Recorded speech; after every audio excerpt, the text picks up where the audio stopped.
नमस्कार, मैं हूं निशा। आप देखना शुरू कर चुके हैं एनजीपी हरियाणा। दोस्तों, आज बात करेंगे कि ऐसे मामले की जिसने पूरे न्यायिक सिस्टम की आग खोल दी है। यह मामला ऐसे शख्स से जुड़ा है जिसने पत्नी की जिंदा रहते हुए ही पत्नी की हत्या के अभियुक्त के रूप में सजा काटी हो। तभी तो यह सवाल उठा है कि जिंदा पत्नी की हत्या के आरोप में 6 साल की सजा कैसे? हत्या कबूल करने वाला पति दोषी या निर्दोष? इस मामले में सबकी राय अलग अलग हो सकती है। हम आज इसी पर चर्चा करेंगे। फरीदाबाद का यह मामला केवल घरेलू हिंसा या हत्या के प्रयास का केस नहीं है। ये कानून की उस खतरनाक लापरवाही की कहानी है जिसमें किसी महिला के शव के बिना ही उसकी हत्या को सच मान लिया गया। जिस पत्नी की हत्या के आरोप में एक व्यक्ति ने करीब 6 साल जेल की सजा काट ली, वही पत्नी बाद में जिंदा मिल गई। सवाल यह नहीं कि महिला कैसे बच गई, सवाल यह है कि एक जिंदा इंसान के मर्डर में कोई व्यक्ति 6 साल तक जेल में कैसे बंद रहा। जब किसी इंसान का शव ही बरामद नहीं हुआ तो उसे मरा हुआ मान लेने की जल्दबाजी क्यों की गई? दरअसल दिल्ली निवासी मलखान ने 2019 में अपनी बेटी सुधा की गुमशुदगी की शिकायत दर्ज की थी।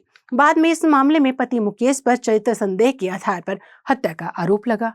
पुलिस पूछताछ में मुकेश ने कबूल किया कि सुधा के चरित्र पर शक होने के कारण उसने गुरुग्राम नहर के किनारे उस तरह से उसका गला रेता और चुन्नी से गला घोट दिया। इसके बाद वह मौके से फरार हो गया। पुलिस ने उस्तरा और खून से सना गमछा तो बरामद किया, लेकिन नहर में तलाश करने के बावजूद सुधा का शव नहीं मिला।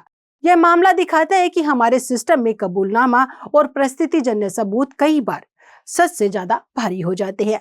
शव न मिलने के बावजूद हत्या की धारा में आरोपी को जेल भेज दिया गया।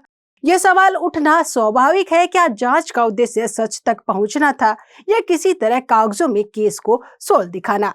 मीडिया रिपोर्ट्स के अनुसार 25 दिसंबर 2025 को विक्रमचंद नाम का एक व्यक्ति थाने पहुंचा और बताया कि उसे एक महिला गंभीर हालत में नहर किनारे मिली थी, जिसने उसे बादशाह खान अस्पताल में भर्ती कराया, जिसके बाद उसे सफदरगंज अस्पताल में रेफर कर दिया गया।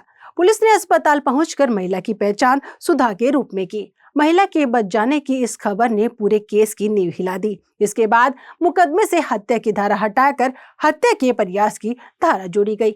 इसके बाद अदालत ने आरोपी पति को 6 साल की सजा सुनाई। आरोपी पहले ही 6 साल से अधिक समय जेल में बिता चुका था, इसलिए कोर्ट ने सजा को अंडरगोन मानते हुए 13,000 रुपए का जुर्माना लगाकर उसे रिहा करने के आदेश दिए। यह बात साफ है कि पति की गलती थी। चरित्र पर शक के नाम पर पत्नी की जान लेने की कोशिश कोई मामूली अपराध नहीं है, लेकिन कानून भावनाओं पर नहीं, तथ्यों पर चलता है। यहाँ तथ्य यह था कि न तो शव मिला और न ही मौत की चिकित्सकीय पुष्टि हुई। इसके बावजूद जांच एजेंसियों ने हत्या का केस बना दिया और अदालत तक उसे उसी रूप में पेश किया गया। यह मामला सिर्फ एक आरोपी या एक पीड़िता का नहीं है, यह उस सोच का भी आईना है जिसमें चरित्र पर शक को हिंसा का बहाना बना लिया जाता है, और उस व्यवस्था का भी जहाँ एक कबूलनामे को अंतिम सत्य मान लिया जाता है और गहराई से मामले की जांच नहीं की जाती। सबसे डरावनी बात यह है कि अगर वर्षों बाद उस महिला के जिंदा होने की जानकारी सामने न आती तो क्या होता? एक औरत जिंदा होते हुए भी हमेशा के लिए मरी हुई घोषित रहती और एक आदमी उम्र भर हत्यारा कहलाता रहता।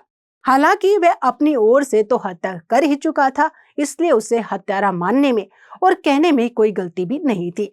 परिस्थितिजन्य साक्ष्य भी उसे हत्यारा मान रहे थे, लेकिन जो बात सामने आई उससे सबक लेने की जरूरत है।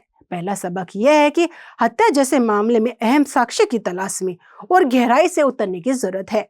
दूसरा सबक भावना से जुड़ा है।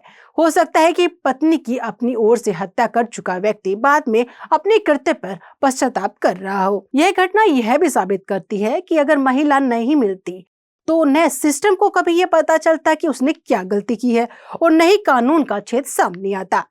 यहाँ सवाल किसी के दोषी या निर्दोष होने का नहीं है, लेकिन पुख्ता सबूत के बिना हत्या की धारा में सजा मिलने का सवाल बेहद गंभीर है।